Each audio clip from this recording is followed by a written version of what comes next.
When the US and Iran escalate tensions, oil prices rise. And when oil prices rise, the Philippines absorb the shock. Oil import dependent ta. So kung musaka ang krudo abroad, musaka gyudayon ang gasolina dinhi. No windfall for us. Only pressure. Higher ang plitihan, higher ang logistics cost, higher ang presyo sa pagkaon. Jeepney drivers feel it immediately. Small businesses feel their margins shrink. Consumers feel it every single day. And here's what makes this more concerning.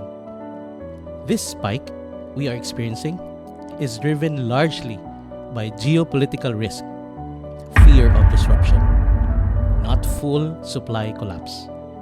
Pero ang merkado, dili gyud mahuwat.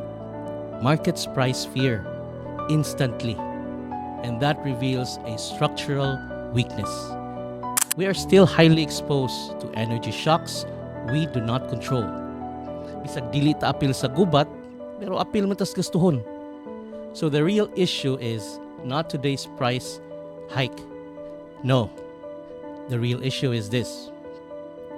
Are we building serious energy resilience? Like sama ng diversification, mga renewables, long-term stability?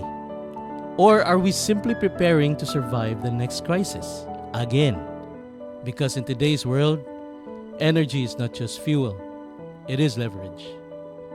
Kini inyong komentarista, Arky, para sa Komentaryo on the Dot.